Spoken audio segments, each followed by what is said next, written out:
Panorama Sardo, in collaborazione con Cofimer, il primo consorzio di garanzia collettiva fidi a sostegno del terziario, in Sardegna. Suentu, vini nuovi da terre antiche. Dal 1953, Gruppo Cellino. Non c'è limite ai sogni. Todde, come i nonni dei nostri nonni ci hanno insegnato. Grafiche Ghiani, l'esperienza di una vita, l'innovazione più avanzata. SE Trand, settore ecologia, dal 1979 al servizio dell'ambiente in Sardegna.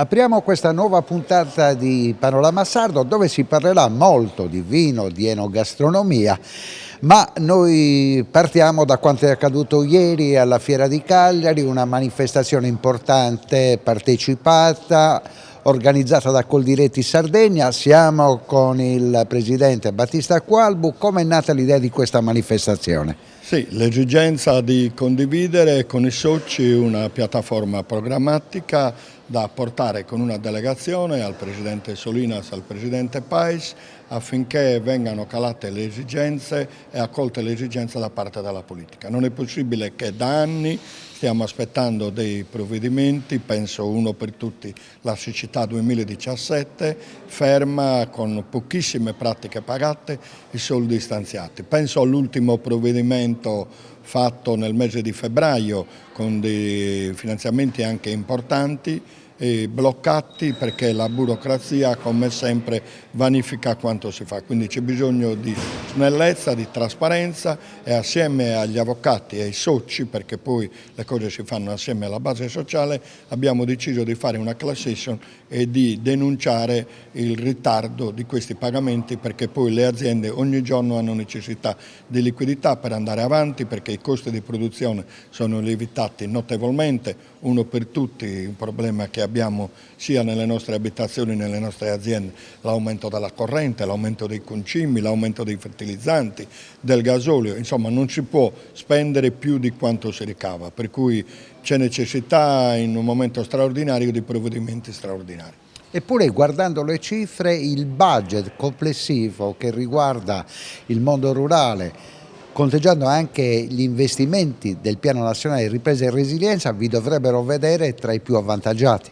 Sì, ci sono degli investimenti importanti e anche quelli ci dovrebbero permettere di essere competitivi rispetto agli altri paesi, ma come dicevo la burocrazia poi fa sì che il tutto venga vanificato. Non è possibile, da questo punto di vista ci vuole buon senso, ci vogliono dei procedimenti snelli che facciano arrivare quanto prima questi denari. Purtroppo i tempi della politica non sono uguali a quelli delle imprese e le imprese in questo momento hanno bisogno di essere sostenuti nell'immediato, ma di poter anche programmare. Non è possibile che intervenga lo Stato e la Regione per abbattere i costi energetici, però nel momento c'è bisogno di questo, ma c'è bisogno di programmare affinché siamo autosufficienti. Non più tardi di una settimana fa eravamo dai prefetti di tutta la Sardegna per manifestare questo disagio, perché anche nei consorzi di bonifica bollette energetiche quadruplicate fa sì che è un ruolo agli agricoltori improponibile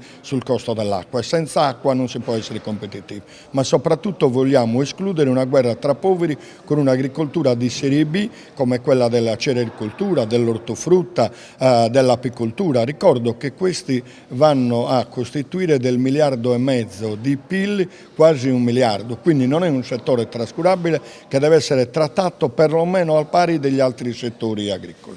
Alle nostre spalle vediamo il meglio di quello che produce il mondo rurale in Sardegna.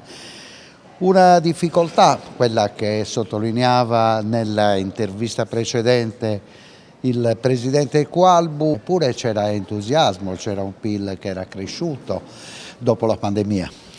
Adesso invece si parla di crescita zero, una guerra di cui non si sa la fine. Non sappiamo che cosa succederà per le materie prime, non si sa cosa succederà per l'energia, sappiamo solo che i costi sono aumentati, i tassi di interesse sono aumentati ed sono destinati ad aumentare, per cui questo significa crescita zero per il sistema.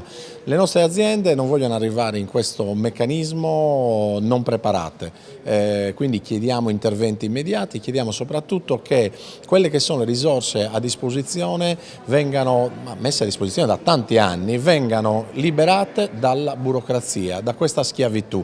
Non è più possibile che le volontà della politica non possano trovare immediata risposta per colpa di una burocrazia che spesso e volentieri è fondata non solo sulle norme ma anche sul caos gestionale. Quindi da questo punto di vista noi chiediamo lo sblocco di, pare che siano 28 milioni che avanzano dal 2017, 20 milioni che devono essere adesso messi nell'omnibus, i soldi per la ricerca e agricoltura che avanzano qualche milione di euro sia per gli anni passati che per gli anni prossimi che non sono stati messi a disposizione. Già liberare tutte queste risorse sarebbe un modo di star vicino alle imprese in questo momento di difficoltà in modo concreto. Ecco, questo noi lo chiediamo con forza, chiediamo chiaramente anche che ci sia un piano straordinario per guardare il futuro, perché la guerra ci sta mettendo di fronte alla crisi, ma ci sta mettendo di fronte anche a una grande realtà e opportunità, quella di ricoltivare il grano in Sardegna, quello di ricoltivare e di rimettere in gioco materie prime che ormai si prendevano da altre parti del mondo e che per via di speculazioni sono divenute con costi alle stelle. Ecco, proviamo a credere nella Sardegna, nell'Italia e a rimetterci a creare piani politici per ricoltivare le derrate, le materie prime, il cibo nella nostra isola. Il cronista si chiede, ma Coldiretti cosa sta facendo per adeguarsi alla transizione? Ma noi intanto abbiamo appoggiato due piani grandi che in qualche modo attraverso il PNRR si stanno portando avanti. Il primo è quello del tetti fotovoltaici che, ricordo, vanno dal 70% sino addirittura al 90% per i giovani per il costo di abbattimento energetico, e l'altro è quello relativo chiaramente all'agrifotovoltaico previsto dal governo, cioè gli imprenditori agricoli che possano in qualche modo costruire degli impianti gestendoli loro per avere la possibilità di produrre energia per le comunità. Questi sono due interventi immediati che stiamo chiedendo, ma ce ne sono tantissimi altri che non sono di minore importanza ma che spesso e volentieri non raggiungono insomma, il dominio pubblico. Ad esempio in Sardegna abbiamo diversi salti riguardo alle condotte idriche che potrebbero consentire, se si turbina l'acqua, di produrre energia elettrica a costo zero e con un grande verde, naturalmente green, con grandi benefici per la comunità. Ecco, queste cose vengono bloccate dalla Regione stessa attraverso un ente che non consente ai consorzi di bonifica di poter produrre energia verde. Noi anche per questo abbiamo fatto questo incontro, per consentire ai consorzi di bonifica di poter abbattere circa 20 milioni di bollette elettriche che vengono pagati dai consorziati agricoltori attraverso la produzione di energia green a costo zero e soprattutto sfruttando quello che abbiamo a disposizione, che è l'acqua, e che in qualche modo abbiamo necessità di porre a sistema soprattutto in periodi come questo. Con il direttore di Coldiretti abbiamo parlato delle problematiche dei consorzi di bonifica, ma con il presidente vogliamo parlare dell'appello che avete portato avanti con un comunicato stampa proprio la scorsa settimana.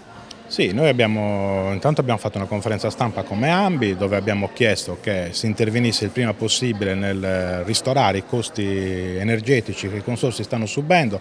È un periodo difficile per tutti, per le imprese, per le famiglie, ma anche i consorzi di bonifica che svolgono un ruolo importante, che è quello di, uno, erogare l'acqua e due, anche il presidio del territorio, quindi la manutenzione delle reti di scolo. Trovarci in una difficoltà con liquidità a zero rischia di vanificare il lavoro svolto, quindi abbiamo fatto questo appello, ci siamo rivolti anche ai prefetti che sono i rappresentanti del governo nei territori Per cui ecco, l'auspicio è che si arrivino le risposte nel più breve tempo possibile, perché sennò siamo a rischio anche nella funzionalità degli enti. Voi siete grandi consumatori di energia, ma diceva il direttore Sabba, potreste essere dei grandi produttori. Sì, il paradosso è che da un lato siamo soggetti energivori, dall'altro ci è vietato per legge di produrre energia. Io dico in maniera molto semplice che l'acqua è energia e noi stiamo buttando l'energia che è nell'acqua a mare. In maniera molto semplice, parliamo spesso di economia circolare, di sostenibilità dei processi produttivi. Questo sarebbe proprio un esempio virtuoso di economia circolare, valorizzare l'energia contenuta nell'acqua anche da parte dei consorzi di bonifica. E su questo già da anni chiediamo, anzi dalla riforma della legge che è del 2008, chiediamo una controriforma che ci tolga questi lacciuoli e che ci consenta di, ma nell'ottica di sistema, nell'ottica anche regionale, perché è anche brutto che la Regione butti a mare le risorse per ristorare i costi energetici quando potremmo, se non completamente, almeno in parte, poterla produrre noi stessi.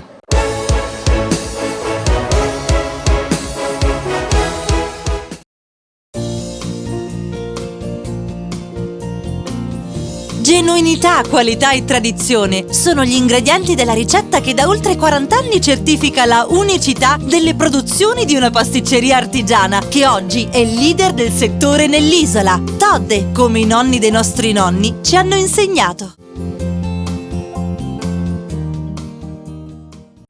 Cofimer, consorzio di garanzia collettiva Fidi, dal 1977 a sostegno del terziario. Il partner migliore nella ricerca di finanziamento più adatto a voi e nella trattativa per ottenere un fido alle migliori condizioni. Cofimer, il primo consorzio di garanzia collettiva Fidi a sostegno del terziario, in Sardegna.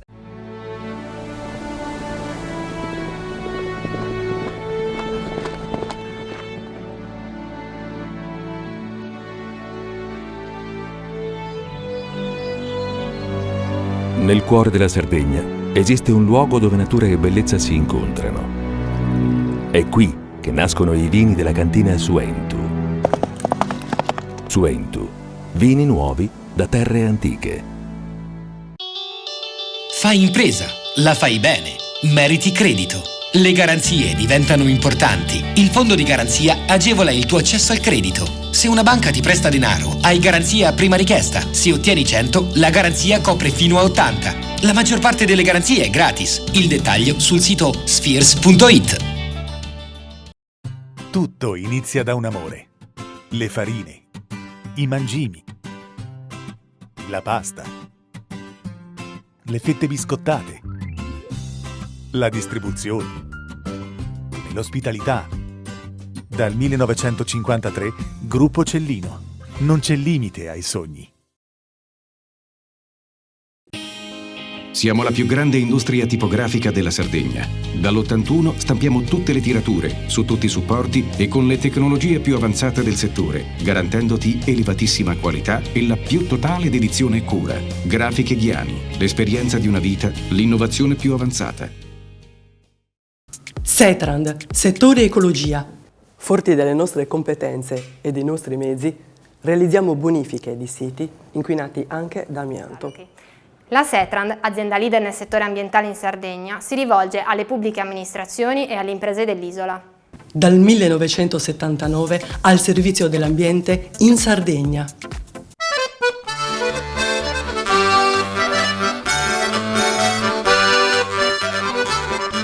Vi aspettiamo a Gesico dal 14 al 17 ottobre.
Bentrovati, dopo i nostri giri alla scoperta di tante specialità sarde, oggi ci troviamo a Salluri per festeggiare un quarto di secolo della Festa del Borgo, una 25esima edizione. Ci sarà anche la quarta sagra del pane cifragiu, Salluri, terra del grano, e noi vi faremo vedere con le nostre immagini tutto quello che sta per succedere in questo magnifico evento, ma soprattutto andiamo a capire come si sono organizzati la Proloco e tutti gli sponsor di questo bellissimo evento.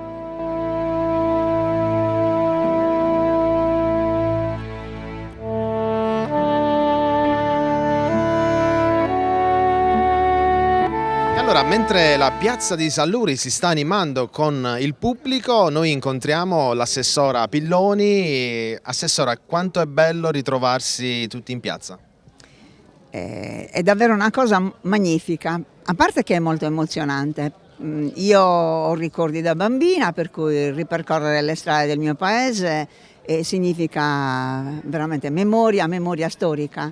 Il pane, i dolci, i mestieri antichi, è un po' tutta la nostra storia. E penso che la cosa più bella, questa mattina ho visto, c'è un gruppone di bambini che stanno disegnando, e far vivere a quell'età la vita del borgo è veramente aver raggiunto un grande risultato. Scopriremo grandi talenti artistici a questo punto. Il borgo di Salluri ha una caratteristica, come tanti borghi d'Italia e anche della nostra splendida Sardegna, viene vissuto tutto l'anno perché ci sono i residenti che puntualmente, fortunatamente dopo questi 2 anni di ovviamente lockdown e chiusure, collaborano tutti insieme per farlo rivivere.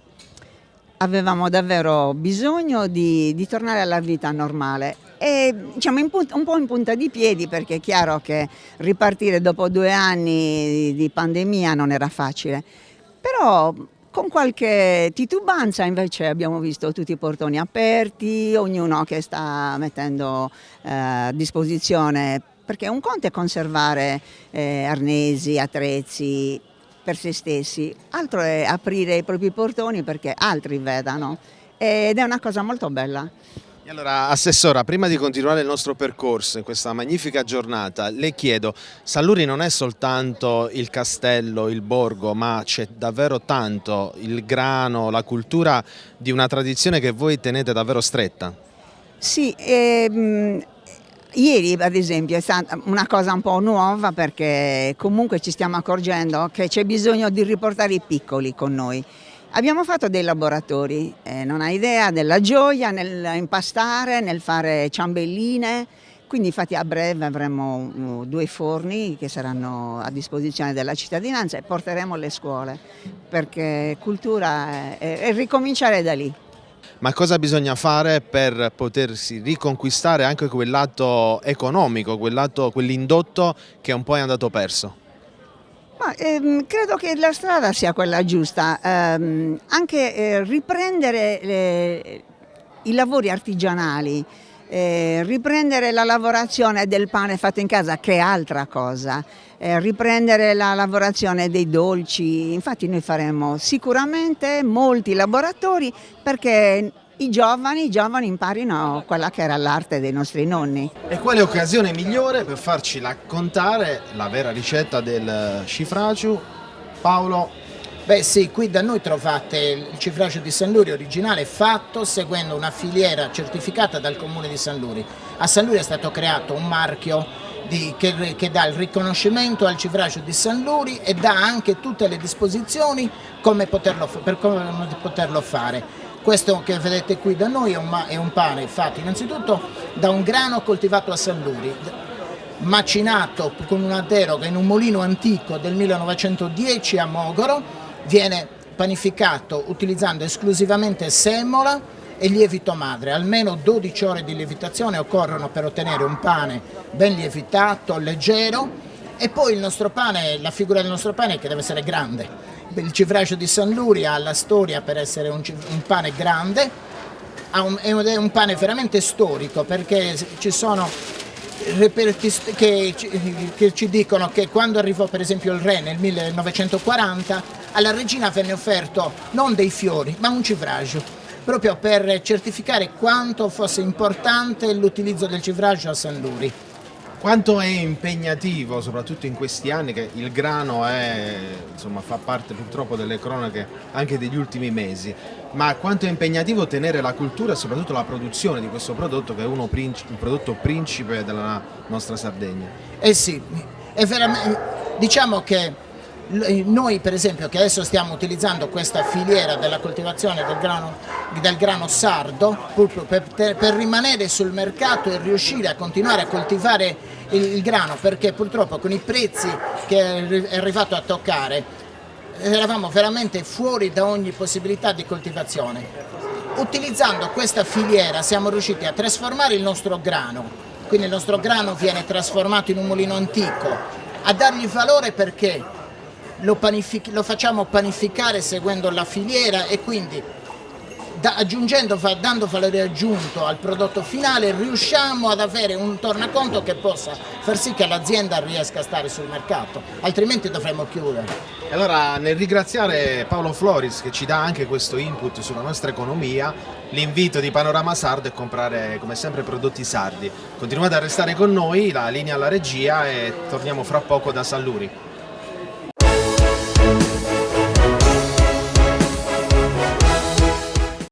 Cofimer, consorzio di garanzia collettiva Fidi, dal 1977 a sostegno del terziario. Il partner migliore nella ricerca di finanziamento più adatto a voi e nella trattativa per ottenere un fido alle migliori condizioni. Cofimer, il primo consorzio di garanzia collettiva Fidi a sostegno del terziario, in Sardegna.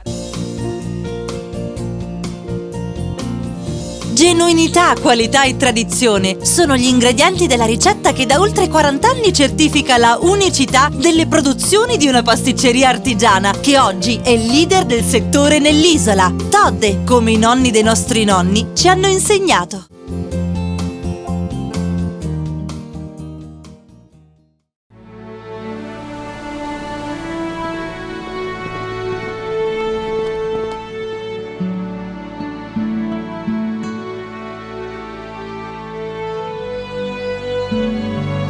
Nel cuore della Sardegna esiste un luogo dove natura e bellezza si incontrano. È qui che nascono i vini della cantina Suentu. Suentu, vini nuovi da terre antiche.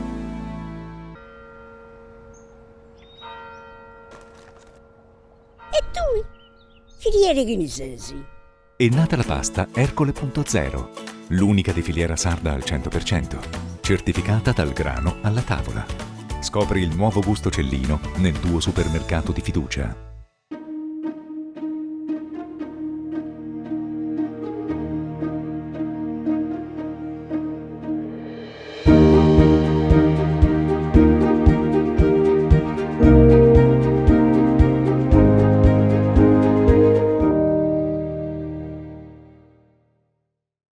Fai impresa, la fai bene, meriti credito. Le buone idee viaggiano con le garanzie. Il fondo di garanzia è dalla parte delle imprese sarde che vogliono superare la stretta creditizia. I dettagli sul sito sfirso.it. Setrand, settore ecologia. La Setrand, leader in Sardegna nel settore ambientale, si rivolge alle amministrazioni pubbliche e alle aziende dell'isola. Mettiamo a disposizione la nostra struttura organizzativa fornendo un valido supporto per la gestione dei rifiuti speciali pericolosi e non pericolosi, in linea con la nostra certificazione EMAS. Dal 1979 al servizio dell'ambiente in Sardegna.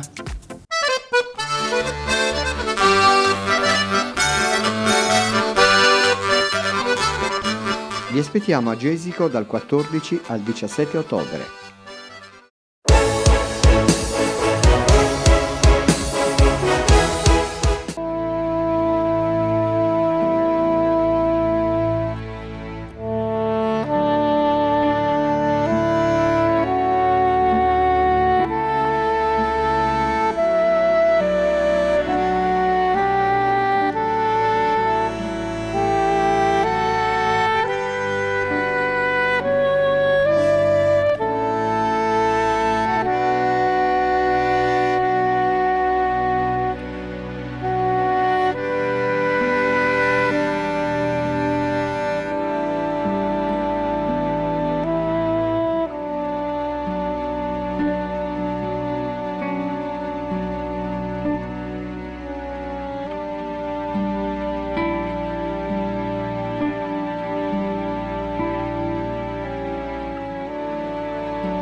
Questa kermesse racchiude davvero tante peculiarità sarde. Un altro prodotto principe della nostra Sardegna è la frego. Signora Antonietta, ci descriva la ricetta originale. La ricetta originale, allora il lavoro si comincia, questo è un lavoro appena iniziato, si incomincia semola di grano duro con la semola grossa e poi si continua il lavoro con la semola fine, che si può fare sia con solo acqua e sale, con acqua e zafferano, con tante cose. Io le faccio di ceci, di lenticchie, queste solo di basilico, di carciofi, di vari tipi. Se lo ricorda la prima volta che ha iniziato a fare questo lavoro manuale? Ascolti, io aiutavo, era mia mamma che faceva la fregola in casa, Maloredus e compagnia bella. Avevo 5 anni quando mi ha fatto mettere mamma la mano nella semola. Però la faceva mia mamma, devo dire. È una cooperativa? No, è un'associazione. La vostra associazione quindi porta avanti questa tradizione? Sì, Sodrumento de Sant'Ighidade. Villa Cidro. Villa Cidro. Che è patria di tanti bei prodotti lo stesso. Il Villa Cidro Murgia, vi dico la verità, io faccio il Villa Cidro Muscas perché mi chiamo Muscas. Ogni riferimento a fatti e persone è casuale in questo caso. Quindi lasciamo al lavoro questa associazione e continuiamo con le nostre immagini qui a Salluri.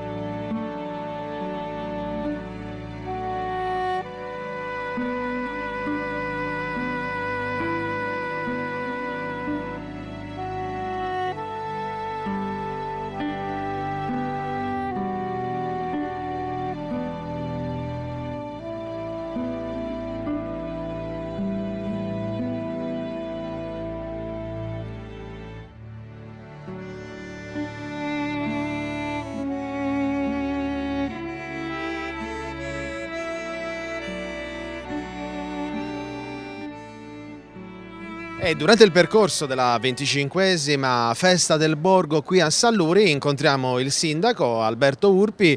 Sindaco, finalmente Salluri prende vita con la festa del borgo dopo 2 anni di fermo. Sì, è il vero motivo d'orgoglio il fatto che della ripartenza, del fatto di essere nuovamente alla festa del borgo con tanta gente, con tanti espositori e con tanti abitanti del borgo che hanno deciso di riaprire le proprie case. Voi qualche settimana fa avete ospitato anche la finale regionale di Miss Italia presso il bellissimo castello della vostra città, quindi avete fatto come tanti colleghi vostri, no? Vi siete organizzati in questi 2 anni per poi partire in modo molto incisivo sul mercato. Sì, abbiamo valorizzato i nostri beni culturali, architettonici e turistici come il castello, in questo caso quello da te citato, quindi i nostri musei aperti per ospitare anche delle manifestazioni culturali e in questo caso di moda e di bellezza per valorizzare il nostro patrimonio artistico. Sindaco, è fondamentale insomma riprendersi la normalità, lo stiamo dicendo e non basterà mai, ma esiste una ricetta sul turismo da poter applicare come nella vostra situazione di Salluri? Noi ci siamo impegnati molto per collegare i momenti storici che riguardano Salluri come la battaglia del 1409 o le tradizioni, quindi anche a dei luoghi, quindi anche a dei musei. Quindi Sabattalla è collegata al Museo del Castello, la panificazione, l'arte antichissima per Salluri della panificazione è collegata al Museo del Pane e l'arte sacra e la presenza dei frati Cappuccini fin dal 1600 è collegata al museo che abbiamo appena inaugurato dei frati Cappuccini. Quindi 3 musei che parlano di 3 momenti storici importanti e siamo pronti anche per il 4º museo che parlerà dell'epoca giudicale a Salluri e delle battaglie che sono svolte in Sardegna. Una cosa che abbiamo notato prima di lasciare la linea alla nostra regia è che il borgo di Salluri vive anche tutto l'anno perché ci sono dei residenti, ma parlando anche dietro le quinte con la Proloco, i residenti sono contenti di aprire le loro case. La vera vittoria è questa: il borgo di Salluri è un borgo medievale, dietro le mura medievali del castello, che ha circa 3.500 residenti, quindi un borgo molto curato. La vera vittoria è che i residenti amano il proprio luogo in cui vivono e aprono le case per i turisti, e quindi davvero un borgo molto vissuto, molto frequentato, ma abitato da persone che entusiaste di farlo conoscere agli altri. E allora con questa coesione, con questa festa, anche se c'è qualche goccia ma non ha assolutamente fermato tutto il pubblico che sta percorrendo il borgo, noi ringraziamo la Proloco, l'amministrazione comunale e tutti quelli che hanno partecipato alla realizzazione di questo evento. Diamo la linea alla regia e Panorama Sarda continua ad accompagnarvi in queste esclusive.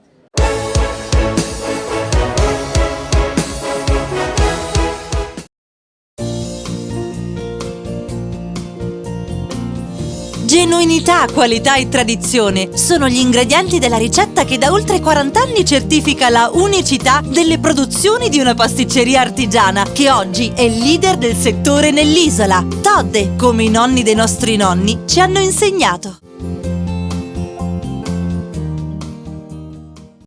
Cofimer, consorzio di garanzia collettiva Fidi, dal 1977 a sostegno del terziario. Il partner migliore nella ricerca di finanziamento più adatto a voi e nella trattativa per ottenere un fido alle migliori condizioni. Cofimer, il primo consorzio di garanzia collettiva Fidi a sostegno del terziario, in Sardegna.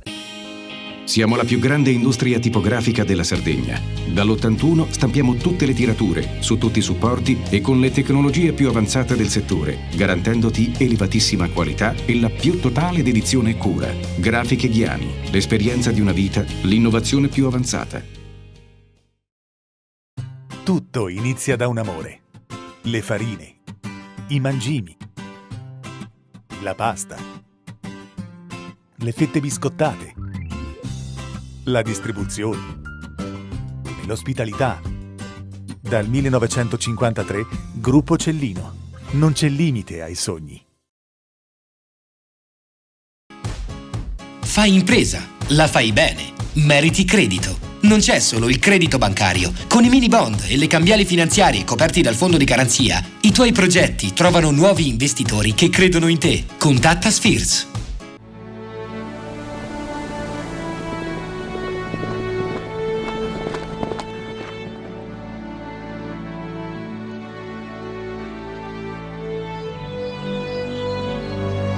Nel cuore della Sardegna esiste un luogo dove natura e bellezza si incontrano. È qui che nascono i vini della cantina Suentu. Suentu, vini nuovi da terre antiche. Il PNRR destina 40 miliardi di euro agli enti locali. Digitalizzazione, innovazione, competitività, cultura e turismo, transizione ecologica e mobilità sostenibile, istruzione e inclusione sociale. Per i comuni della Sardegna, un'opportunità da non perdere. La società Prima Idea assiste le amministrazioni in tutte le fasi della progettazione fino alla presentazione della domanda. Velocità, competenza e professionalità. Prima Idea per il PNRR, una scelta vincente. Visita il sito www.primaidea.com. Setrand, settore ecologia. Grazie agli impianti innovativi e al costante sviluppo tecnico recuperiamo oltre il 70% dei rifiuti da noi gestiti. La Setrand, azienda leader nel settore ambientale, si rivolge alle pubbliche amministrazioni e alle imprese dell'isola.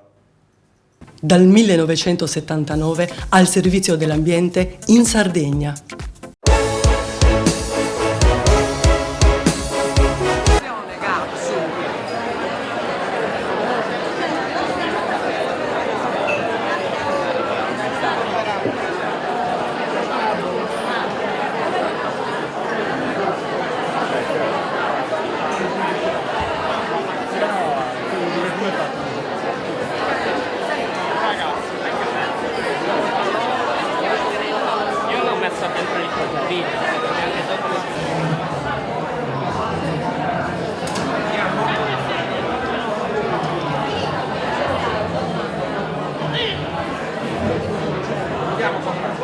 Dopo i consigli dalla regia ci siamo letteralmente spostati dal borgo di Salluri in collina. Suentu, Valeria Pilloni, oggi cantine aperte.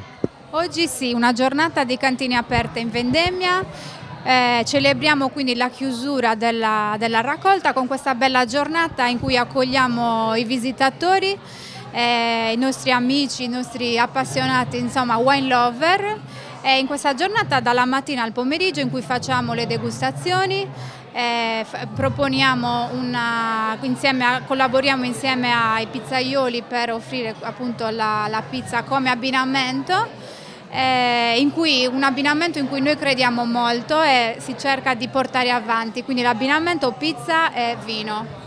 Quindi una novità, bisogna sempre dare e fare le novità.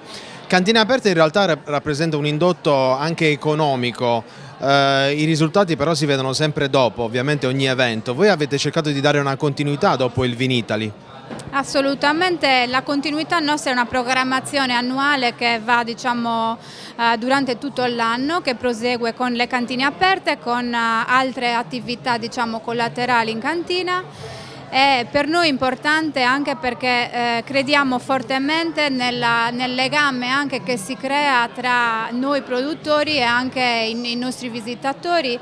È un'esperienza, quello che cerchiamo di regalare è appunto un'esperienza in cantina in cui possano godere del cibo, del vino, ma anche del territorio.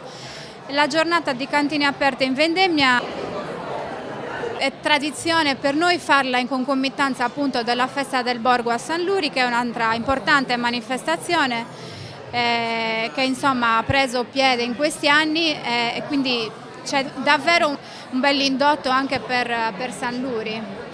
Voi avete fatto una scelta territoriale a 360 gradi, collaborazione con chef della Marmilla, collaborazione con aziende sarde soprattutto, e poi alla fine il tutto sfocia nell'evento che al di là del successo nei numeri dà comunque una storia. Sì, allora gli eventi, come dicevo prima, appunto crediamo molto nell'accoglienza in cantina. L'anno scorso abbiamo sfiorato le 20.000 presenze, per noi questo ci dà grande soddisfazione. È vero che veniamo da 2 anni e mezzo di restrizioni, però vediamo nelle persone la voglia appunto di ritrovare questi momenti sociali che poi sono quelli che in questi anni siamo stati privati ma che in realtà a cui non vogliamo rinunciare. Quindi più consapevolmente, con degli accorgimenti in più, però si possono tornare a fare insomma anche queste manifestazioni. Poi nello Scialle Righe abbiamo la Staccargia Righe e spuntiamo questo vento, questo momento.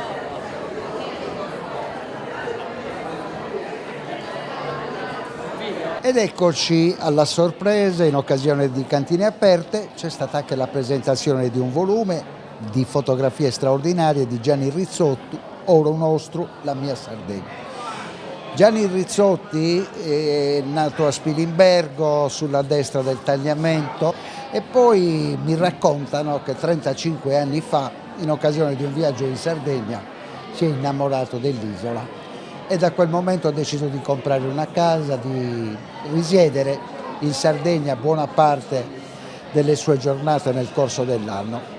E in questo libro è racchiuso tutto il suo amore per la sua nuova regione. Sì, in effetti così è. Io quando sono arrivato qui, sono un fotografo di moda, professionista, quando sono arrivato per la prima volta in Sardegna effettivamente ho rubato una mezza giornata a questo mio lavoro che avrei dovuto fare con un'azienda e ho scoperto in Sant'Antioco un punto. E questo innamoramento è stato veramente super rapido, perché a un certo punto una persona gentilissima che non conoscevo mi ha offerto vermentino e bottarga, era una giornata con un maestrale teso, fantastico, e io ho detto questi 3 ingredienti faranno in modo di essere parte della mia vita, e così è stato. Come nasce l'idea di questo volume? Ma l'idea del volume nasce dal fatto che dopo aver prodotto tanti libri in diverso genere nella mia attività, questo è il mio 8º libro, ho detto sono pronto per fare un libro sulla Sardegna, devo dedicare perché la Sardegna mi ha dato tanto e adesso anch'io ho la necessità e un dovere in un qualche modo di gratificarla e questo lo dico perché veramente è una regione, continente dal mio punto di vista, che diventerà e che ha assorbito e che mi ha dato la capacità di continuare a scoprire qualcosa. Questa non è una regione ma è un continente per me, ricca di cose da scoprire. Lei ha viaggiato nel mondo, qual è la rarità che si incontra in quest'isola? Allora, la verità è molto complesso, non c'è un qualcosa, c'è tanto che è particolare in Sardegna, il modo di agire, il modo di pensare, la natura stessa che è insolita, che è particolare, che è unica, il fatto stesso, non lo so, spesse volte io sono un fotografo molto curioso, ma ecco, una delle cose che mi può venire in mente è che spesso quando arrivo, io vivo con gli occhi collegati al cervello, entro in Sardegna e dopo poco tempo mi fermo e dico ma guarda che bellezza. Faccio un esempio rapidissimo. In questo momento io sono arrivato 4 giorni fa in Sardegna, sbarco dal traghetto, faccio 10 minuti d'auto, a un certo punto mi fermo e dico a mia moglie guarda che bellezza. In quel momento avevo un paesaggio che era il solito paesaggio, che aveva delle nuvole, delle marezzature, dei toni che ancora una volta dopo 35 anni mi fanno fermare la macchina e dico ok, guarda che bellezza, e un altro invece ci passa via, io mi fermo e questa è la rarità della Sardegna che mi blocca sempre. Lei ha parlato di 2 prodotti classici della gastronomia regionale, ha parlato del vermentino e della bottariga. Beh, io le racconto che prima dell'estate è arrivato un grande attore, ma anche un grande regista, Stanley Tucci, Golden Globe, che realizza dei documentari sull'enogastronomia mondiale. È venuto in Sardegna e ha conosciuto il vermentino e la bottariga. Lei sa, Gianni, che questo signore tutti i giorni a colazione invece del cappuccino e del cornetto voleva il vermentino e la bottariga. Vabbè, non sbagliava, probabilmente, magari io non cambierò la mia abitudine, però veramente intanto la bottariga per esempio io non la conoscevo e ho imparato a gustarla, e quando veramente teoricamente si è a corto di idee uno dice fammi gli spaghetti alla bottariga e lì nasce tutto un mondo, no? Che non è riduttivo, è un mondo ricco perché questa bottariga mi apre la ricchezza di questo cibo, no? Di questo prodotto. E poi il vermentino insomma è un vino pieno di sapori, di colori, di momenti gratificanti ed è un matrimonio. Insomma è un po' come il caffè e la sigaretta, non si dovrebbe dire, no? Però il vermentino e bottariga per me è un matrimonio fatto e io l'ho adottato, insomma. Nel corso dell'intervista la regia ha mandato alcune immagini del suo libro. Per il telespettatore meno addentro a queste cose, perché il grande fotografo sceglie sempre 2 tonalità, il bianco e il nero? Perché il bianco e nero è il linguaggio del fotografo, comunque diciamo che diventa anche più difficile e quindi è una sfida il bianco e nero. Il colore in un qualche modo racconta tutto, il bianco e nero diciamo con i 2 toni sono dei colori di 2 toni e di tutta una serie di gambe di sfumature del bianco e del nero che però crea una profondità e dona una profondità, e questa profondità è la vita del nostro lavoro, del mio lavoro, di un'immagine. Cioè con 2 toni che sembra riduttivo tu devi dare una pienezza che il colore te lo dà in una maniera immediata. Quindi il bianco e nero è una sfida, ma è una sfida che noi vinciamo. Il fotografo la vince perché lo sa, la cerca. Nel percorso che l'ha accompagnata nella costruzione di questo volume, quanto è stato difficile scegliere fra centinaia di immagini realizzate in Sardegna? Forse questa è stata la cosa più difficile, perché come ho detto in questo viaggio ho scattato molte più immagini di quello che potete immaginare di vedere. Potrei fare il secondo, il terzo e il quarto volume, quindi è stata forse la cosa più difficile, non le difficoltà dello scatto, ma le difficoltà della scelta, la difficoltà di scartare, che non significa scartare, ma di accantonare altri momenti, altre persone che ho documentato nel viaggio e che però per forza di cose doveva diventare, concretizzarsi in questo formato. Non potevo andare oltre, avrei potuto, ho materiale per andare oltre. È difficile, però poi la mia professione di fotografo di moda che mi impone a scegliere, mi aiuta a scegliere, quindi a decidere. e la decisione fa parte di te. Poi io mi confronto con gli altri, ma alla fine decido io. E la foto più bella, almeno è la regola, è quella di copertina. È la copertina che racconta e che mi è stato, come dire, indicato anche che è una copertina, un'immagine copertina che aiuta a indicare di prendere il libro, di sfogliarlo e di entrare nel libro. È una copertina misteriosa, il libro è misterioso, ma aprendolo uno lo scopre pagina dopo pagina fino in fondo. Anche coi testi di alcuni personaggi sardi che hanno voluto indicare le loro impressioni che a me mi hanno riempito, insomma, completato questo volume. Salvatore Pilloni, i segreti del successo. Ma il successo viene con la passione che ognuno di noi ci mette nelle attività che fa, ma è tutta passione veramente, è solo per questo che avviene il successo. Non essendoci la passione, spesso e volentieri viene vanificato tutto il lavoro. E di conseguenza le mie figlie e il mio figlio ci mettono veramente la passione, hanno seguito le orme del padre. E io predico sempre, la passione è quello che fa fare la svolta in tutti i lavori, non solo nella cantina o nel fare organizzare degli eventi come questo. Passione, passione, passione. In un momento difficile come quello di questi giorni, un autunno con prezzi dell'energia alle stelle, con una guerra alle porte in Europa, ci vuole anche coraggio a continuare a investire, a continuare a crescere. Lei è riuscito a realizzare un impero di 60 negozi, 400 dipendenti. Come vede il futuro? Ma il futuro lo vedo un po' preoccupante, però è vero anche che in momenti di crisi bisogna investire ancora di più. Non bisogna arrendersi a tutti i media che pubblicano, che dicono tutta l'energia, perché la crisi viene da lontano, non è da adesso che c'è il discorso Ucraina, Russia e queste cose qui. Io presumo che oggi non è il momento di tirare i remi in barca, ma di andare avanti più forte di prima, perché così deve essere, aspettare i tempi migliori per ottenere le aziende, nonostante qualche asset spesso e volentieri può essere ceduto per ragioni anche di età e non ce la fa nel gestire i dipendenti e queste cose qui. Però l'importante è che l'economia continui a andare avanti, o meglio, chi ha avuto la fortuna di essere imprenditore deve andare avanti.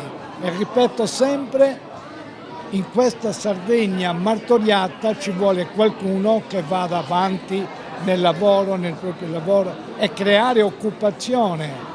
Perché solo creando occupazione c'è poi tutto il discorso che rientra, chi ha attività commerciali. Se un dipendente non ha i soldi da spendere, non capisco come possono esistere i negozi. Di conseguenza dico che è un momento difficile, però forza e coraggio, dobbiamo andare avanti e dobbiamo essere più convinti di prima. Lo chiedo a te, ma nelle prossime settimane lo chiederò anche ad altri ospiti di Panorama Sardo. Allora, si parla di turismo sportivo, turismo enologico, turismo archeologico, turismo esperienziale. In realtà bisognerebbe parlare di turismo bella domanda. Bisognerebbe parlare di turismo a 360 gradi. Cosa intendo dire? Tutte queste parole che hai detto, sacrosante, andrebbero in un certo modo collegate tra di loro, in modo che uno che arriva qua non viene associato solo a un tipo di turismo, può veramente trovare una Sardegna dove qualsiasi cosa è unita e quindi ci vogliono sempre di più degli eventi come questo. Io ho appena assistito a una presentazione meravigliosa di un libro che unisce in un certo modo enogastronomia, enologia con, in questo caso, cultura fotografica. Ecco, se noi riusciamo a creare delle sinergie tra questi tipi di turismo, ovviamente allargheremo il target e ne beneficiamo tutti. Allora, grazie a Giuseppe Carrus, che rincontreremo sicuramente nei nostri percorsi di Panorama Sardo. Linea alla regia.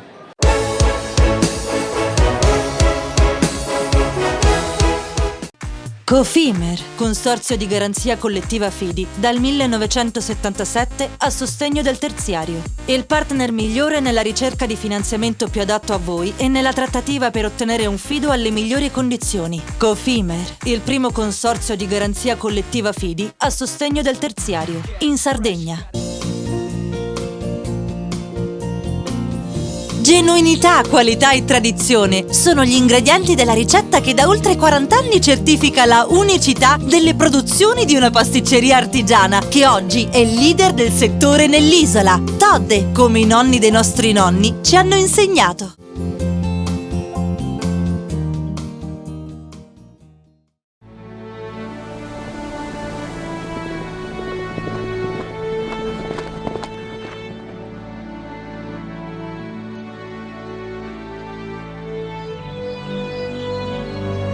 Nel cuore della Sardegna esiste un luogo dove natura e bellezza si incontrano. È qui che nascono i vini della cantina Suentu. Suentu, vini nuovi da terre antiche. Fai impresa, la fai bene, meriti credito. Le garanzie diventano importanti. Il fondo di garanzia agevola il tuo accesso al credito. Se una banca ti presta denaro, hai garanzia a prima richiesta. Se ottieni 100, la garanzia copre fino a 80. La maggior parte delle garanzie è gratis. I dettagli sul sito sfirsu.it.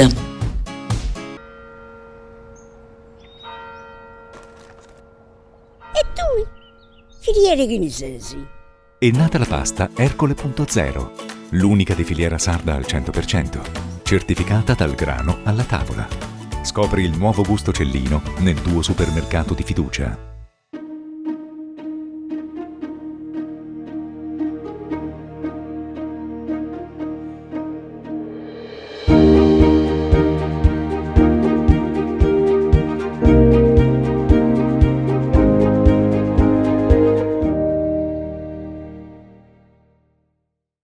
Setrand, settore ecologia. Siamo in grado di attivare il servizio di pronto intervento ecologico in caso di emergenza e con potenziale contaminazione delle matrici ambientali.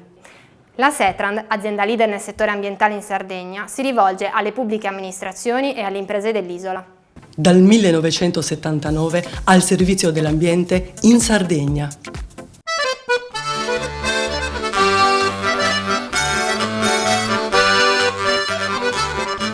Vi aspettiamo a Gesico dal 14 al 17 ottobre.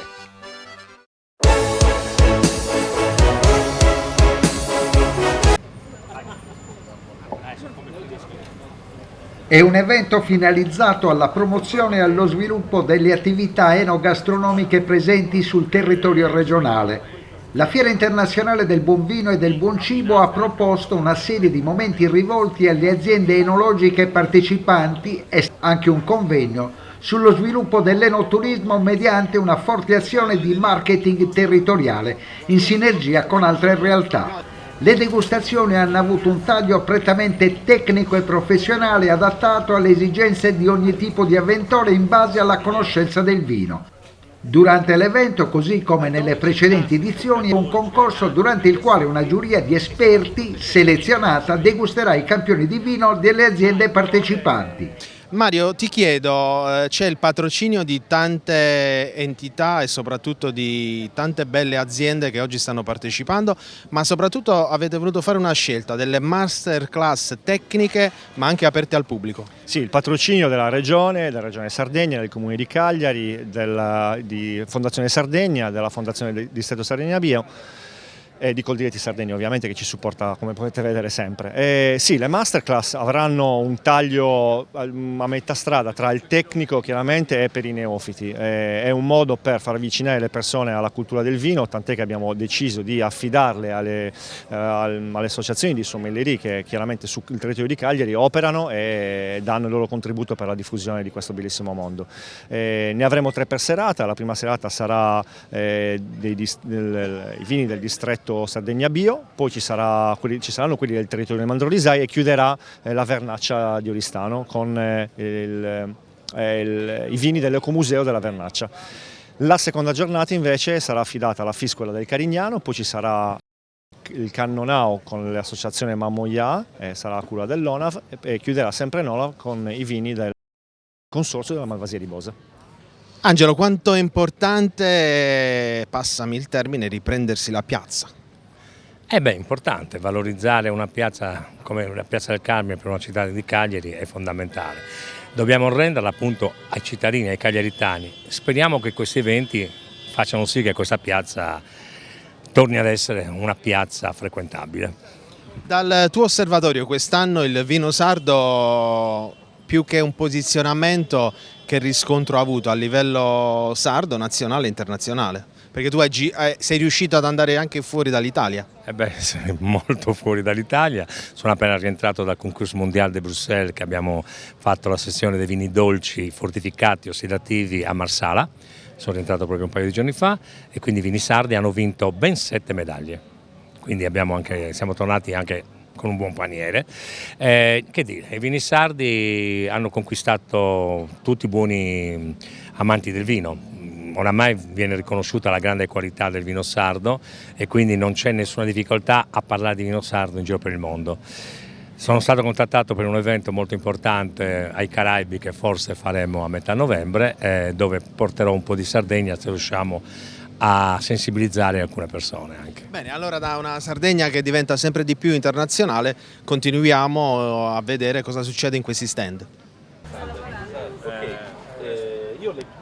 adesso i bianchi non sono ancora a temperatura, ho il bovale che è molto buono, oppure va bene, questo è un bovale come varietà, il bovale. Mi sento di poter dire che c'è un cuore particolare qui questa sera e ce lo facciamo dire da Corrado Sorrentino. Benvenuto a Panorama Sardo. Ciao ragazzi, grazie per questa opportunità. Sì, c'è un cuore, 2 cuori, il mio e quello di Amelia, battono fortissimo.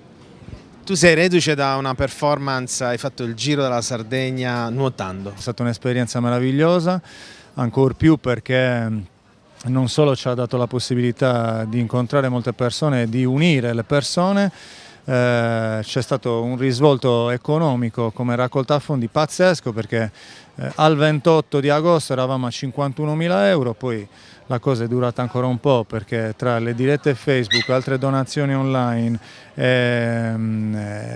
bonifici e quant'altro abbiamo superato i 53.000 euro.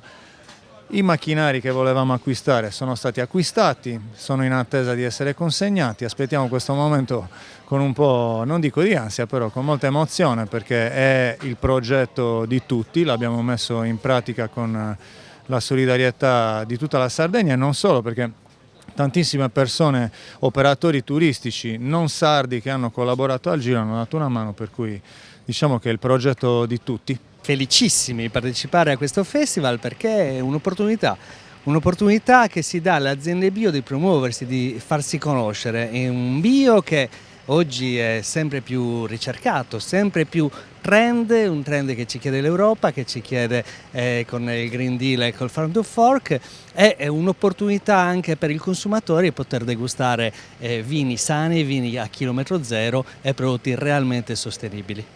Farete insieme ad Angelo Concas proprio una masterclass su questo? Sì, Angelo, che è un'espertise, non merita presentazioni perché già il nome parla da sé, è esperto enogastronomo, è stato console del vino, quindi chi meglio di lui può parlare dei vini biologici e soprattutto portare questo grosso contributo che i vini biologici possono dare al comparto, soprattutto in un tema come quello che si svilupperà anche domani, legato all'enoturismo e quindi all'opportunità che il biologico, il vino e in generale tutti i prodotti biologici possono dare a questa terra, intesa sia come agricoltura che come turismo.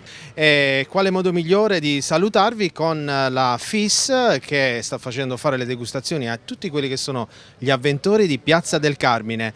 Come è andata questa degustazione? La degustazione è andata benissimo, sta avendo inizio in questo momento, già stiamo partendo molto bene, come Fondazione Italiana Sommelier siamo sempre presenti qui in queste occasioni, insomma siamo tantissimi e diciamo che c'è un deciso apprezzamento per quanto riguarda i vini sardi, ci sono diverse cantine, io rappresento la cantina di Sant'Adi, ma ce ne sono veramente, abbiamo vermentini di tante regioni, per cui viene rappresentata e poi il Carignano, ci sono tanti vini in degustazione, siamo veramente molto contenti.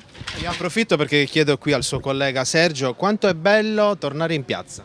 Bello, bello. Poi dopo tutto questo periodo di chiusura adesso un po' si rinizia. La gente è contenta, insomma, diciamo che questi eventi riprenderanno e niente, aspettiamo e si potrà brindare, tornare alle vecchie, diciamo, alle vecchie buone abitudini. Allora, nel ringraziare gli operatori della FIS, ma soprattutto l'organizzazione di questo festival, tutti quelli che hanno partecipato come aziende e patrocini, io restituisco la linea alla regia, continuate a restare con noi.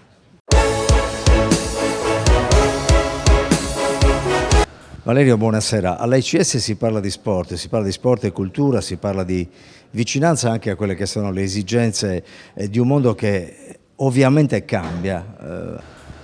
Nuove esigenze, nuove prospettive. In questo caso parliamo di tennis, è un tennis un po' particolare perché è legato a un libro che racconta le gesta di un maestro, ma anche di un padre, che ha avuto una pallina dal colore diverso, l'ha chiamata il colore blu, e questa pallina blu dai rimbalzi strani, dai rimbalzi incontrollabili, gli ha dato ancora più emozioni e ancora più motivazioni, perché questa pallina blu è un po' il simbolo dell'autismo di cui è affetto il figlio Federico. Adesso apriamo il collegamento con Bruno Perre, il presidente del CONI regionale. Bruno, si parla di uno sport particolare, quando vengono toccati i sentimenti, gli affetti, le situazioni di fragilità, ecco, l'istituzione come si muove, in che modo affrontate questo genere di cose? Le istituzioni devono stare molto vicine a queste problematiche, sono cose veramente importanti, sono cose che veramente toccano il cuore. Io non posso che fare i complimenti al maestro Andrea Melis, perché con grande coraggio ha voluto veramente aprirsi al mondo esterno. Ha fatto un libro eccezionale, infatti è stato premiato dal CONI, è arrivato secondo e non era facile, sapete benissimo, insomma, che scrivere un libro non è una cosa semplice. Lui veramente con questi contenuti è riuscito a ottenere anche obiettivamente un risultato eccezionale, ma la cosa che ci rende, diciamo, che ci fa essere molto vicini a lui è soprattutto il lato umano. A me pare che sia proprio il caso di dire che questa è una invocazione allo sport da parte di uno che nello sport ha vissuto e che ha vissuto in maniera così intensa e profonda che ne sa interpretare anche le pieghe più recondite dal punto di vista della utilità e della incidenza sulla personalità delle persone, soprattutto dei ragazzi. Questo sembra un ragionamento che vale soltanto per le persone che hanno una funzionalità neurologica normale. Questo non è vero, perché questo vale forse anzi di più per quei casi in cui ci sono questi ragazzi, soprattutto quelli giovani, come il caso del figlio dell'autore, di Melis, che invece sono più recettivi ad accettare gli stimoli positivi che l'impegno sportivo invoca ed evoca.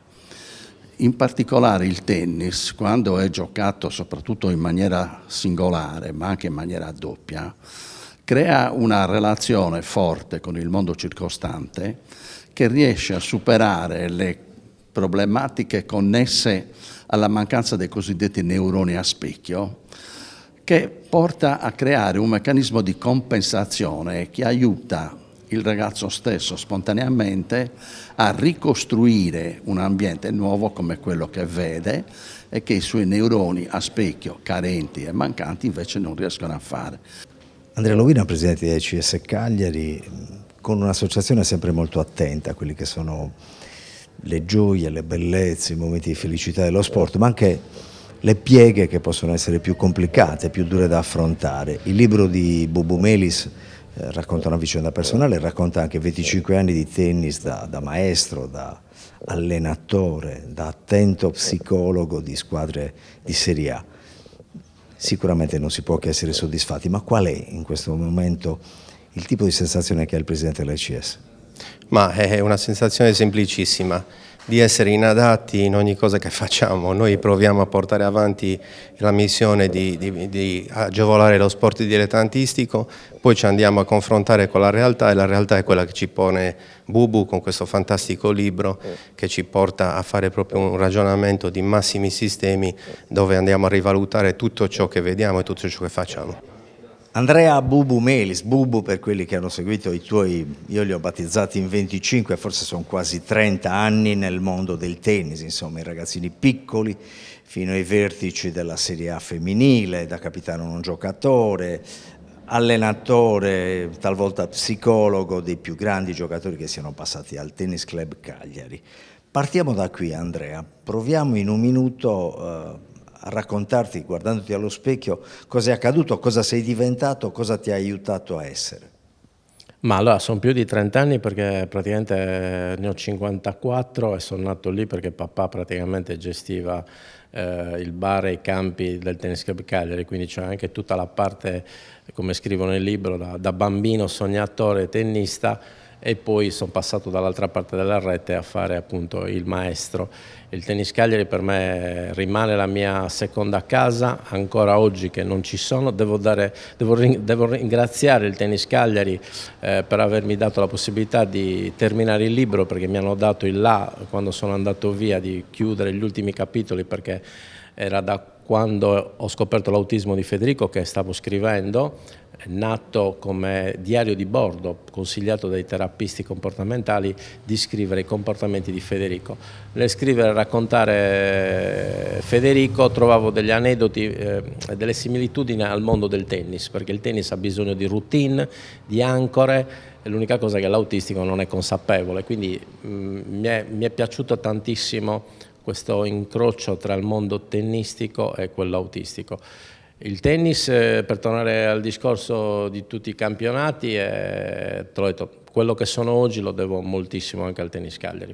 Ecco, hai battezzato il libro Tennis Out, 4 scambi tra tennis e autismo, hai anche anticipato quello che poi è stato il motivo scatenante, con una davvero calda prefazione di Tatiana Garbin.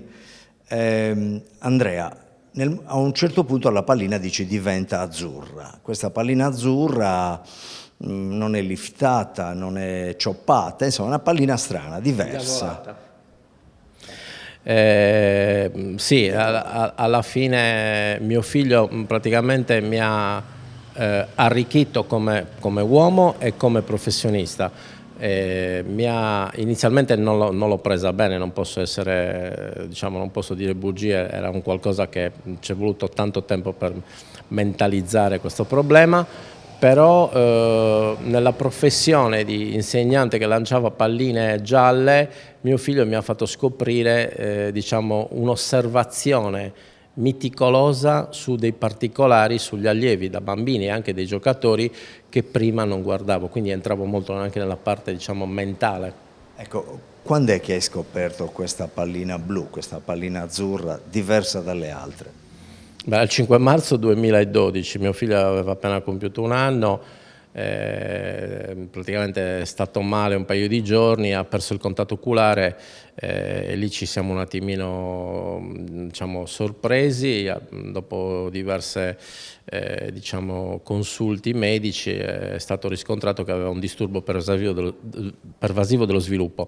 Io conoscevo l'autismo perché ho avuto anche poi nella scuola tennis del Tennis Cagliari tantissimi bambini che avevano problematiche comportamentali, però erano quasi sempre Asperger, cioè bambini autonomi, eccellenze magari nei numeri matematici, nel disegno, nelle manualità, esatto, ma non autistici diciamo gravi come è Federico.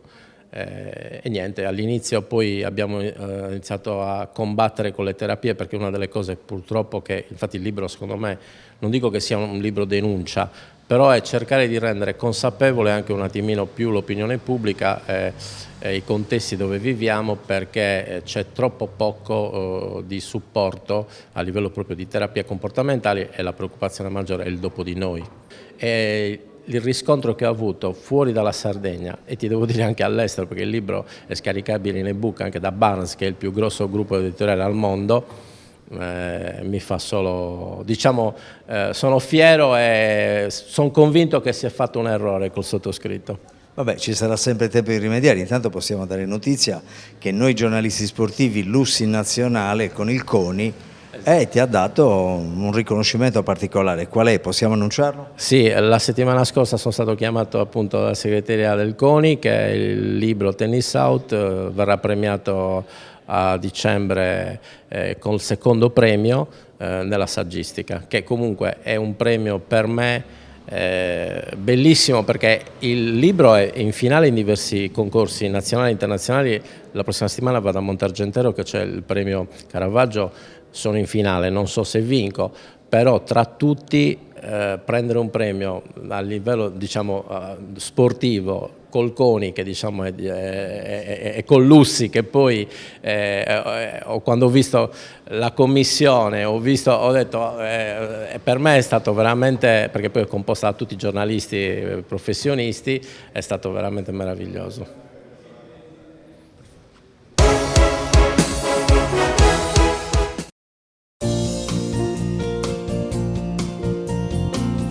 Genuinità, qualità e tradizione sono gli ingredienti della ricetta che da oltre 40 anni certifica la unicità delle produzioni di una pasticceria artigiana che oggi è leader del settore nell'isola. Todde, come i nonni dei nostri nonni ci hanno insegnato. Cofimer, consorzio di garanzia collettiva Fidi, dal 1977 a sostegno del terziario. Il partner migliore nella ricerca di finanziamento più adatto a voi e nella trattativa per ottenere un fido alle migliori condizioni. Cofimer, il primo consorzio di garanzia collettiva Fidi a sostegno del terziario, in Sardegna.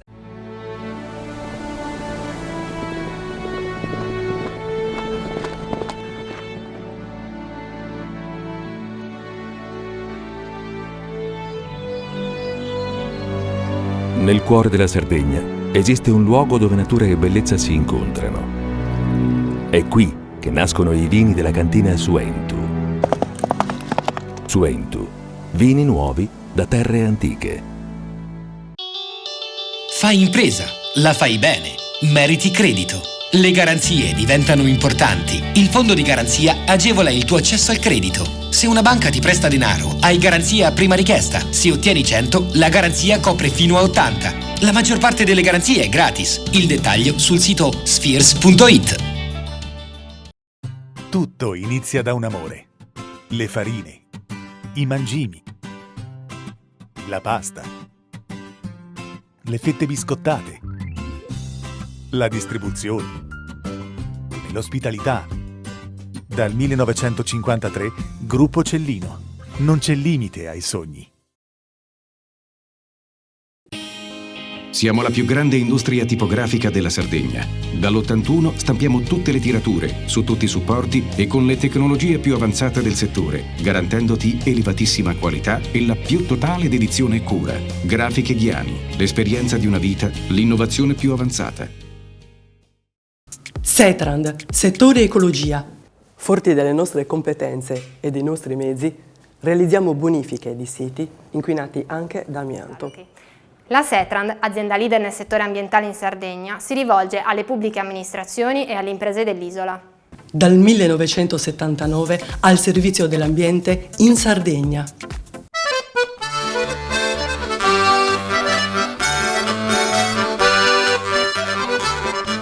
Vi aspettiamo a Gesico dal 14 al 17 ottobre.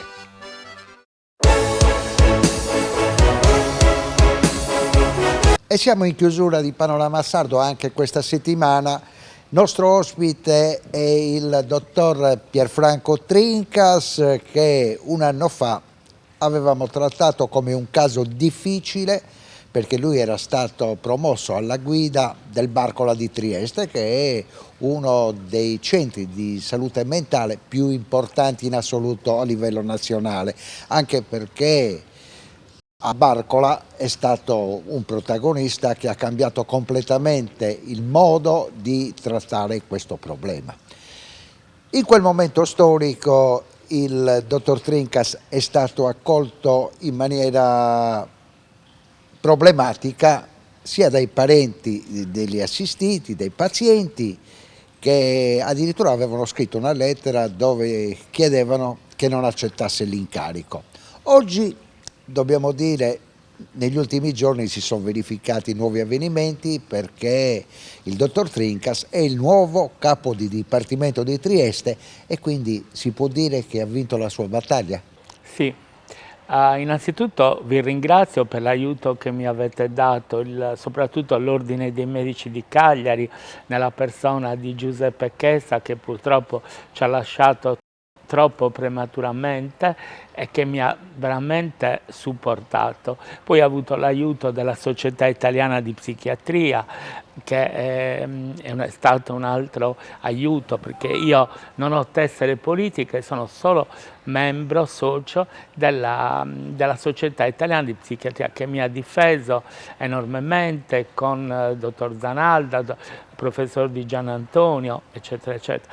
E poi devo dire, bisogna dire che c'è stato un impegno politico da parte dei senatori sardi, partito dal dottor Marilotti, senatore della Repubblica, che ha iniziato un'interpellanza politica al Ministro della Salute scritta, quindi un'interpellanza scritta, alla quale poi si sono associati gli altri senatori, compresi la Lega e tutto, proprio per il comportamento violento, squalificativo e veramente diffamatorio nei miei confronti. Ecco, cerchiamo di ripercorrere per i telespettatori che non ci hanno seguito un anno fa perché è diventato un caso nazionale la vicenda del dottor Trincas. Allora, diventa vicenda nazionale quando io, devo dire, contratto il Covid nell'estate del 2020 in ambiente lavorativo. Io ero direttore dell'SPDC di Cagliari, servizio psichiatrico diagnosi e cura, che è un servizio ospedaliero. E quindi ero in vacanza in montagna, dopo un paio di giorni sono stato male, messo in isolamento, sono stato in isolamento 36 giorni nella provincia di Bolzano e dopo una settimana mi hanno ricoverato d'urgenza all'ospedale di Bolzano perché avevo una polmonite bilaterale interstiziale e dovevo essere necessariamente ricoverato. È stato intubato? No, ho fatto la CPAP e sono stato ricoverato in rianimazione perché ero gravissimo. A ottobre, tornato a Cagliari, io avevo deciso nel letto di rianimazione di cambiare vita, perché quando tu ti trovi la morte di fronte, perché io ero sicuro di non farcela, perché ero lucido, non ho mai perso conoscenza, però ero consapevole della gravità, perché ero grave, me lo dicevano i medici, lei è gravissimo, bisogna vedere se si riprende, quindi io mi sono impegnato al massimo e me l'hanno riconosciuto e poi piano piano mi sono messo seduto nella poltrona, però non sentivo il piede, quindi poi facendo questa fisioterapia che è durata 8 mesi mi sono potuto riprendere a camminare. A ottobre, tornato a Cagliari, io ero partito ad agosto, sono tornato il 4 ottobre, c'era questo concorso a Trieste, i miei colleghi friulani mi avevano detto ma perché non te ne vieni in Friuli, perché io ho detto, e perché no? Dice, così cambi ambiente e tutto. Io ho fatto il concorso il 21 maggio, l'ho vinto e da allora iniziano i problemi. In che senso? Che i vecchi responsabili della psichiatria oramai in pensione ritenevano che non fossi preparato, che fossi inadeguato e allora hanno iniziato un processo scientifico, perché io dico che era veramente fatto bene, diffamatorio. Sono finito sui giornali come Valerio sa, nazionali, dal Corriere della Sera, a Repubblica, all'Espresso, che ero accusato di morte di un paziente, che ero stato incriminato. Io non sono mai stato incriminato. Devo dire con orgoglio che non ho nessun procedimento penale e soprattutto che io per 9 anni ho svolto la funzione di esperto al Tribunale di Sorveglianza. Lei era attaccato in quanto sardo, anche per questo. Ma soprattutto che non mi ero formato a Trieste, che io avrei distrutto tutto il sistema psichiatrico, che è un sistema di assistenza, di riabilitazione che di alto livello, quindi non mi davano il tempo di difendermi, io sono stato zitto, mi hanno difeso le società scientifiche, mi ha difeso l'interpellanza dell'Ordine dei Medici di Cagliari e anche perché addirittura avevano coinvolto, fra le tante cose, bisogna dirlo, la Società Italiana di Psicoanalisi, perché volevano coinvolgere. Allora, i colleghi di Cagliari psicoanalisti si sono ribellati, io devo ringraziare moltissimo, bisogna dirlo, Antonina Serra, che è una psichiatra, una collega, che mi ha difeso con i colleghi e il dottor Alberto Sonnino di Roma, che veramente si sono dati da fare perché mi conoscevano e quindi hanno diciamo, portato avanti la difesa del mio ruolo. Questo è il passato. Come ha risolto in quest'ultimo anno? Quando sono arrivato a Barcola, che ho iniziato il 2 agosto del 21, ho iniziato a lavorare come lavoravo a Cagliari, con molta umiltà, molta presenza, molta veramente collaborazione, e ho veramente formato la squadra. Loro mi hanno detto, la cosa più bella che mi hanno detto, a parte la presenza, la serenità, ecco, che ho portato. Io non ho trasmesso l'ansia, la paura, perché io ero tranquillissimo di svolgere il mio lavoro. Io ho detto, malgrado mi fosse arrivata una lettera che credo sia stata la cosa peggiore che un sanitario, un medico che ha lavorato per tanti anni debba ricevere, in cui mi intimidava, non era una cosa, stia in Sardegna, non venga a Trieste. Questo io l'ho vissuto come un messaggio veramente pesante, molto pesante, e di tipo veramente camorristico, mafioso. No? Uso dei termini pesanti, però è così, non si può minacciare, erano minacce. Allora io a quel punto ho detto, non esiste, io sono vincitore di concorso, ho detto ci sono le vie legali, se uno non è d'accordo sulla mia vittoria del concorso, fai il ricorso legale, però non devi diffamare, andare a scrivere certe porcherie, ok? Perché erano veramente porcherie. E poi non devi minacciare le persone. Quindi, iniziando a lavorare con molta presenza, molta assiduità, molta serietà, i colleghi, gli operatori mi hanno detto, a lei l'hanno definita come un mostro. Se lei è un mostro, qua non esiste la storia. Poi è capitato tra ottobre e novembre che, siccome c'erano problemi di pandemia, colleghi che sono operatori che sono stati sospesi, i due centri, tra cui Barcola, ha chiuso le 24 ore, perché noi abbiamo anche 6 posti letto come ricovero, diciamo, come accoglienza. E allora, quindi hanno detto che allora la stampa chiaramente ha preso spunto, spinti sempre da determinate persone, di dire qua c'è una chiusura, questa riforma che peggiora il sistema è iniziata quando Trincas è diventato, e quindi ero io un po' il capro espiatorio. Siccome l'hanno scritto un paio di volte, allora gli operatori, senza dirmi niente, hanno scritto una lettera, l'hanno mandata sia all'assessore sia al direttore generale, e poi l'hanno fatta pubblicare sul Piccolo di Trieste, dicendo che io ero un bravo medico, che applicavo le tecniche di Basaglia, che ero presente, che parlavo con tutti, che parlavo con i familiari. E questo, devo dire, è stato una delle gratificazioni che io posso dire. Io a Trieste sono da poco tempo, da un anno e qualche mese, però le gratificazioni che mi hanno dato, soprattutto col mio centro di salute mentale che ho diretto e che continuo a dirigere, è Barcola, il centro di salute mentale di Barcola, ed è un centro molto attivo. Allora, a settembre ho ricevuto la nomina del direttore generale di capo dipartimento. Chiaramente è una grande soddisfazione. Siamo alla chiusura. Un altro particolare, io credo il più importante. Se lei non fosse stato causa Covid tra la vita e la morte, avrebbe avuto il coraggio di lottare con questa grinta, con questa determinazione in questi ultimi 12 mesi? Credo di no perché il Covid mi ha cambiato, solo che poi l'ho vissuto veramente in modo violento, con rianimazione, con la riabilitazione dura, con la fisioterapia, insomma è stato pesante molto, mi ha modificato decisamente.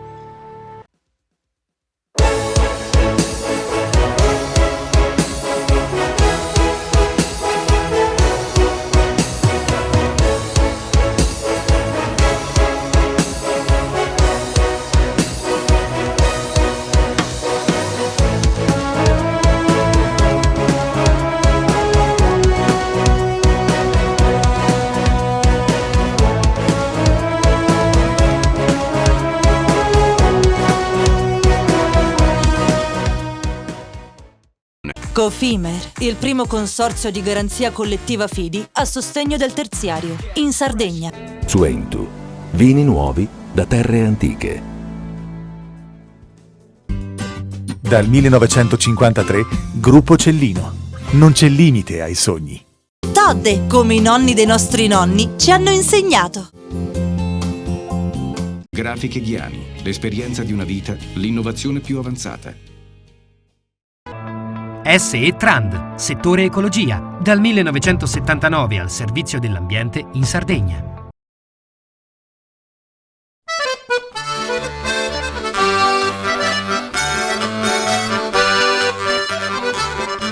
Vi aspettiamo a Gesico dal 14 al 17 ottobre.